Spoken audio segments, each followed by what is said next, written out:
The Post. Welcome to the Post broadcast. I'm William Crooks, editor of the Post of the Eastern Townships, your home for English language news from one of Quebec's most storied regions. This week we're bringing you something special.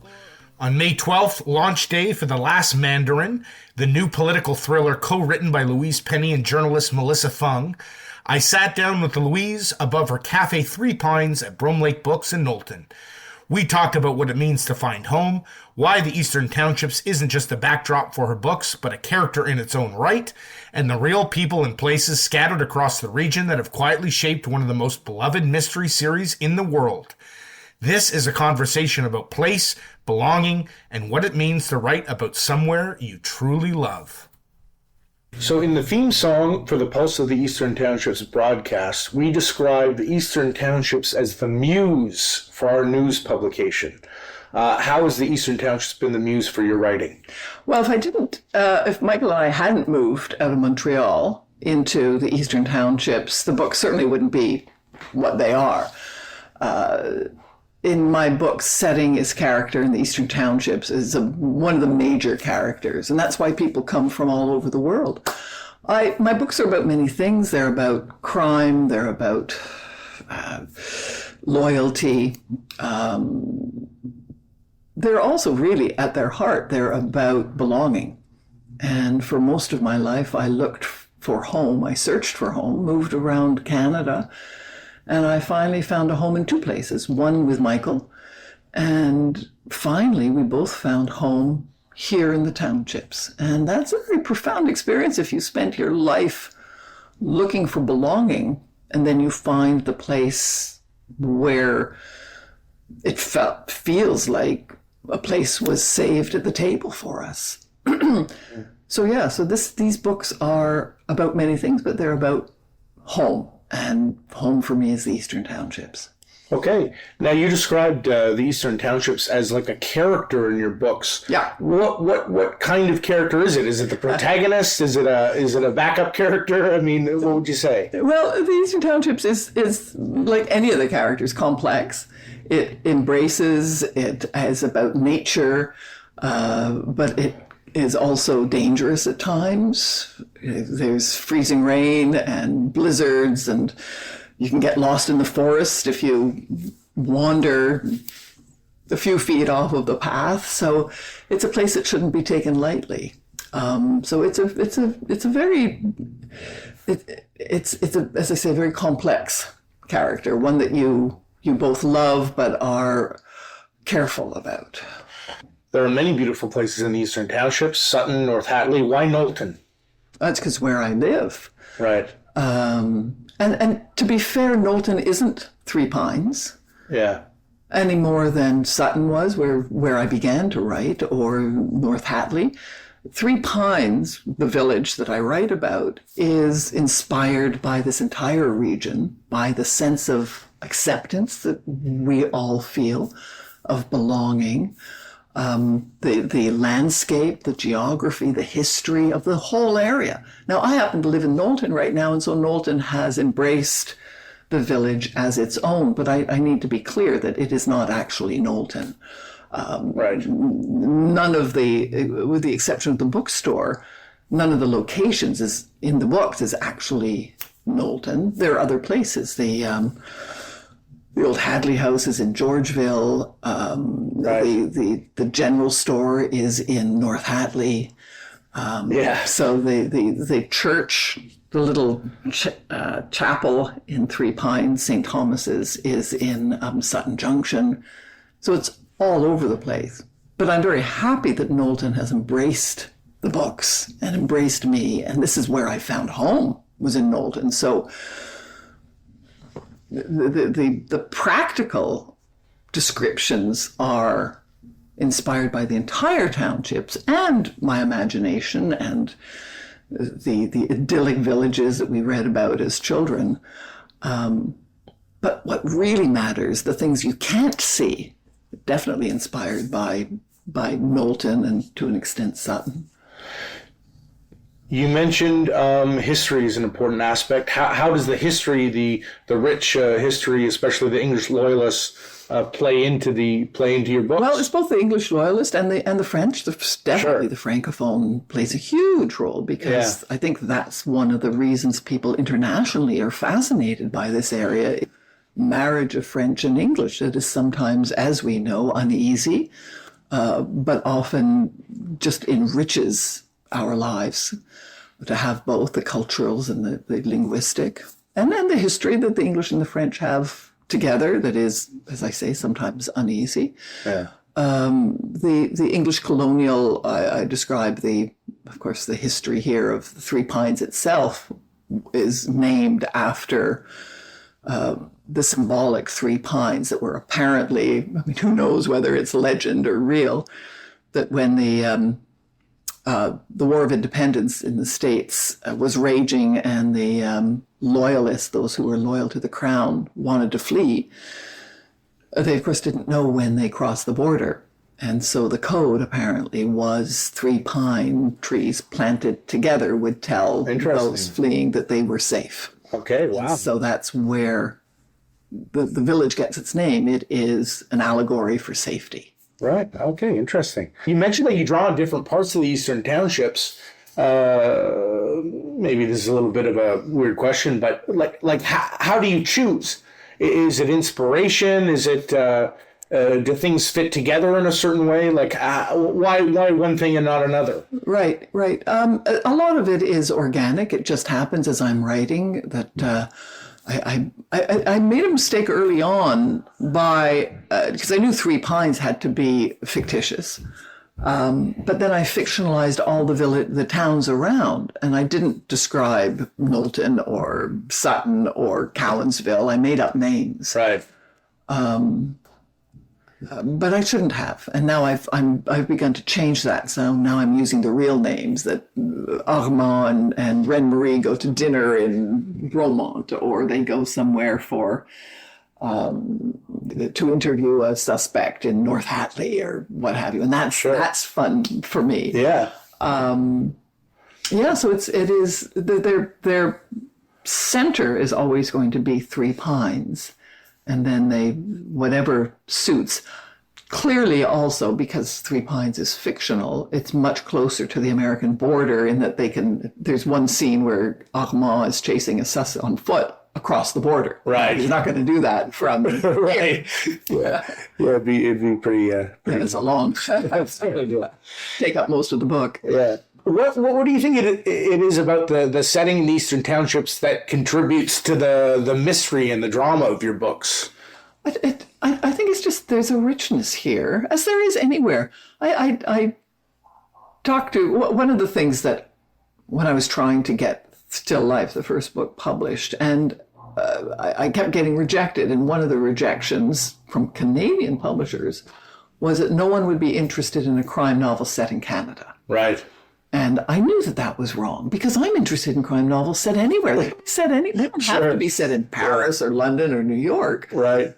And the point is, I think, just to be passionate about where you live. Yeah. To care about it. And it could be Saskatoon. It could be Drummondville. It could be anywhere in the world. It could be some tiny little village in the middle of someplace no one thought of as romantic or interesting. But if you love it. I once read one of my favorite books is, oh God, I've just forgotten it, but it's about grasses on some remote Scottish island. I mean, who cares about I didn't even know the remote Scottish island existed. I don't care about grasses. Right. Now I do, because the writer was so passionate about it. Yeah. So, and I'm passionate about this area, and I write about home, and I write about what I care about. So that's what I suggest to emerging writers is just write what you know, and don't write for the market, write for yourself, and other people will find it. Okay. We talked about the setting in quite a few different ways. Are any of the characters in your books, do you draw on people, real people from the townships at all? I'm like any writer, like any creative, I am inspired by everybody and everything around me. Yeah. And certainly at first, some of the books were inspired by friends, but then I had to say to the friends quite clearly, you are not that character, because the character needs to grow and breathe on their own. One is definitely inspired by a close friend. And that's exciting to put them in because now two will live forever. One is Michael, my late husband, inspired Armand. Yeah. And a good friend of ours who lives in Montreal, who is a therapist, a psychologist, is Myrna Lashley, and she inspired the bookseller, the bookstore owner, Myrna Landers. Okay. And so those two are really quite clearly inspired by people, but the rest are inspired by others, but fictionalized as well, and partly me. Like Clara is mostly me. Okay. And it's Reine-Marie and her relationship with Armand. Yeah. But Clara as a creative, I describe her insecurities and her fears, and she wakes up at 3 a.m. and what she's done the day before is crap. And I know that feeling. Right. If you're comfortable talking about it, what about Michael is in Armand? Michael was the head of hematology at the Montreal Children's Hospital. So he was the doctor you never want to meet. He dealt mostly with children with leukemia and other cancers. So they were dreadfully ill. He had to say things to young parents no parent should ever have to hear. Right. He sat with the children through the night. So he saw the worst, but he was still the happiest man I have ever known. Wow. Because he understood from these children what a gift life is and what a betrayal of those who don't get to live it it would be for those of us who do if we don't live it with gratitude, with courage, with resilience, with joy. And that's how he lived his life, and that's how Armand lives his life, is that he is a happy man not despite his job in homicide, but because of it, because he understands what a great gift life and love is. Sure. Who are, just to get away from the main theme a little bit, who are your main crime writing inspirations for pacing, plot, everything? Mostly the Golden Age. I was raised with Agatha Christie, and I love, I often reread the Maigret books by Georges Simenon. Josephine Tey is genius, Michael Innes, mostly the British, not so much the American for some reason, even though we're so close to the States and so much of our culture is imbued with American culture. But it was mostly the British crime writers and the Golden Age. Okay. The Townships is not static. It changes over the years. Demographics change. Changes in the world change the Townships. I believe your books are set in the present. Yeah. Do they change? Would you say over time they change because of changes in the Townships, or is it kind of too slim a window to really say that? Yeah, I don't think they have changed a great deal. I mean, I always talked about the French and the English fact, and I have 50-50 characters for French and English. Right. So no, I don't think that it has changed a lot. I mean, to be fair, I've lived here since 99, so that's 26, 27 years, and I wasn't born here, but I think one of the things that I love about Three Pines and that I love about where I live is that I don't get the sense that it really not fundamentally changed. I mean, thank God we're beginning to see more people of color. There's a little bit of more in the demographics. But otherwise, I think in ways that are really meaningful, there is that familiarity and that comfort. Sure. What do you see? I mean, we just talked about how things might change over time.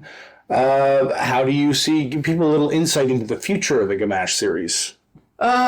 Even beyond this next book, I mean. Yeah, I can't say. I don't know for sure. I sort of leave it organically. I plan to write forever. Okay. If people stop reading, I will still write and self-publish or do whatever, or just for my own pleasure. Right. Because I enjoy their company, and I think there's a false narrative that nice people, good people are boring, and that simply isn't true. Anyone can be cynical, anyone can be sarcastic, anyone can be negative, anyone can find fault. That doesn't take a great intellect or a great deal of interest. Anyone can pull a trigger. Right. It's not pulling the trigger that's far more interesting. Sure. It's as Hitchcock knew, what's behind the closed door is way more interesting than opening it. It's all that anticipation. Sure. So for me, writing about decent people who are trying to be decent in this climate is really, really fascinating. That was Louise Penny, recorded last Tuesday morning in Knowlton on the launch day of The Last Mandarin, co-written with Mellissa Fung. You can pick up a copy at Brome Lake Books, and if you haven't made it to Café Three Pines yet, it's worth the trip. The full written version of this interview is up now at pulsetownships.com. If you enjoyed today's episode, please subscribe wherever you get your podcasts and consider supporting the Pulse through our Substack. I'm William Crooks. Thanks for listening, and always remember, keep your finger on the pulse. The Pulse. The Pulse. Townships interviews. Don't forget breaking news. The Pulse, the Pulse, the Pulse, broadcast just for you. Are you heading out for a cruise? Or lying there for a snooze? The Pulse, the Pulse, the Pulse, broadcast just for you. Hey, I know that guy. Hey, I know that gal too. The Pulse, the Pulse, the Pulse, broadcast just for you. The townships are the muse. Make sure to choose the Pulse, the Pulse, the Pulse, the Pulse. The Pulse, the Pulse, the Pulse, the Pulse. The Pulse of the Eastern Townships, broadcast just for you.